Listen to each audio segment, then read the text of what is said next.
So for the e-collar, this one is just the mini educator. I'm gonna give you this. I'm distracted.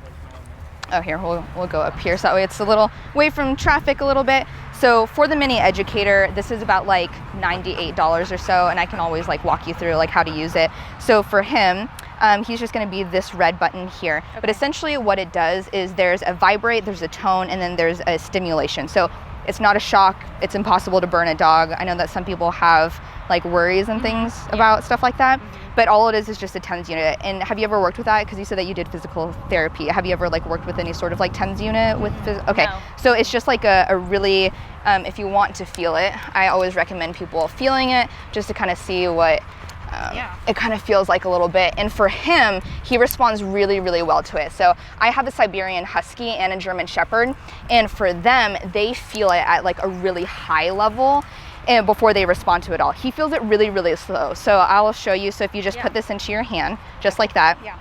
And I'll put it at the level that he feels it at. So he's felt it all the way down to a number 5. Are you ready? Yeah.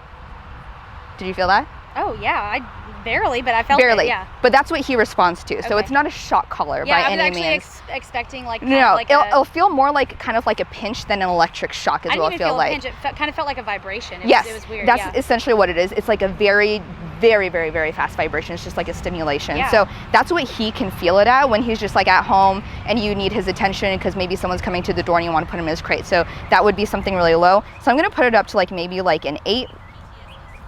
Did you feel that? No, I really didn't feel it. So it's really low. It's at a weird part of my palm. So I'm going to put it up to a 10. Ready? Yeah. Did you feel it? No. No? Okay. No. Up to 12? I believe it works. Yeah. Do you feel it? 12? Oh. I don't, all I feel is like that slight vibration. Yeah. Okay. 14. Oh yeah, I felt 14. That. Yeah. Yeah. I feel that like through my fingertips. Yeah. All right. But it does not I'll stop at this one. This one's 16. Oh yeah. Mm-hmm. Yeah. So that's essentially bad. what that is, and all that it is just a way to communicate with the dog. So think of it as like an invisible leash, a way to communicate with them, because dogs are very, very physical. They obviously don't understand English. They don't understand auditory things. They understand body language, and they understand physical touch. So for this, it's just a way for me to communicate with him. And if you ever get an e-collar, one of the things that I would definitely recommend is that a lot of people have their dog's collars really down low. You want to make sure that whenever you take your dog out that you actually want to put the collar up high. Okay, so you already know. You already know. Awesome, yeah. Because obviously dogs have a lot of strength in their chest, and that's why you'll see sled dogs, they have a harness on. And then dogs that pull on leashes, they have that full body like harness. Yeah, and people are like, my dog pulls. I'm like, well, you're putting a tool on them that actually makes them want to pull a lot more. So one of the things that I would say to definitely work on with him is just for some of his leash walking, and this is where this has come into play really, really nicely. So for him, he didn't understand what the leash meant because he was always attached to one. So he would just kind of try and fight it. So for now, when I want him to come, so I'm going to find his base level, and what that means is that I'm just going to look at this, and it's currently I'm going to set it to a 10. What is he normally? He's felt it all the way down to a 5, but I would say he's in between like a 12 to 15. Okay. This is an outside new environment, so we'll see. Yeah. All I'm just looking for is any sort, he'll usually do like a kind of like a twinge type of thing.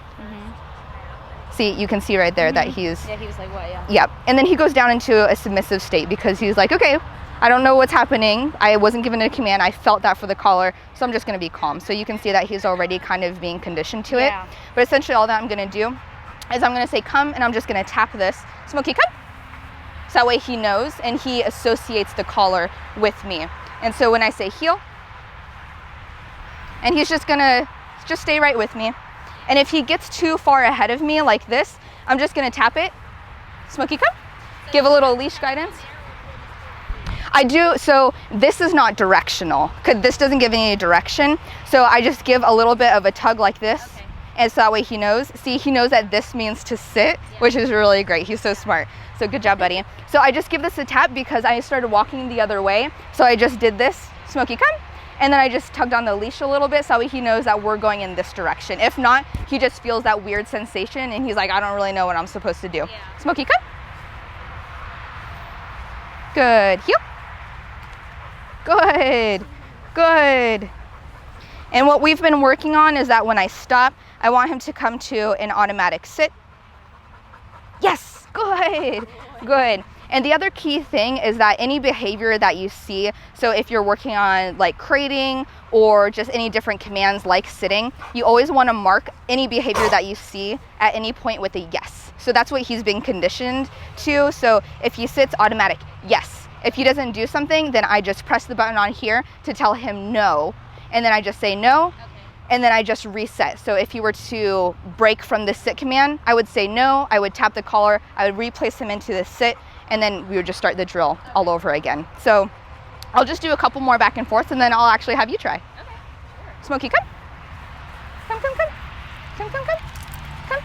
Good, good boy. Good. Come. And it's more like an annoying tick for them than anything else. You can see that he kind of tries to brush it off like a bug landed on him. Come. Good. Good boy. Good. Sit.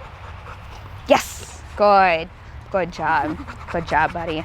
Alrighty, so what I'm gonna have you do is I'm just gonna give this leash over to you. And just like this, and you're just gonna wanna keep them onto your left side. I'll coach you through it. It might not be perfect the first time, but no big deal. So I'm just gonna give that to you. Good. And then for this one, I'll just have you put that into your right hand, just like this. And so have it facing like this. Okay. And yep, just like that one. And then let's just turn it down to maybe 10. Okay. 10 should be good. So all that you're gonna do is you're just gonna start walking with him. And then you're just, yep, there we go. And then be prepared, you're gonna make this turn and he wanted to come with you, but if he didn't, you would just simply tap that. Yep. He's looking at you like, what? Yeah, he wants to come to me. So in that situation, all that you would do is just, yes. Just barely. Just barely, yep, you would do that. And just kind of tap it. He's also still learning on the leash, so obviously he's not perfect at all, but you just bring him there.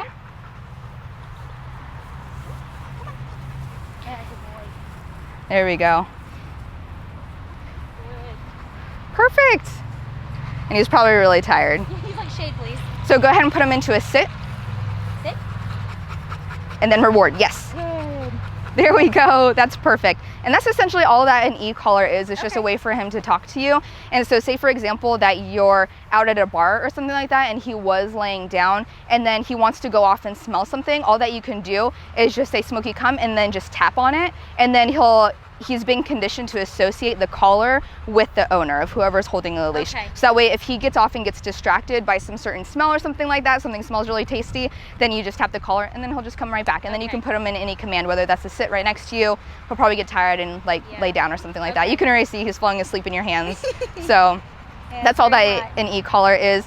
And I found that it works really great for in the house because he is really energetic, so maybe he's like getting too crazy or something like that. Just being able to condition him to just go into a sit when you want him to, and so that way he just like calms down into a right frame of mind. Yeah. Which is really great. Yeah. I'm glad that you've kind of shown me this because I had this one perception of e-collars and like I think that a lot of people do, and I think it's because for a really long time e-collar technology is pretty new, but there used to be shock collars before, and the difference between them is shock collars only have 3 different levels. There's ow, ow, and oh my god, ow. So there's only those 3, but this is 0 to 100, and as you can see on that really low one, you were able to have that in your hand, which is like really nice. And so just being able to communicate with him, and it's not an electric ow, it's like a really fast vibration. So it's just like an attention type of thing, which is really great because dogs, they have something called a loading level, which is like a level of excitement. So say that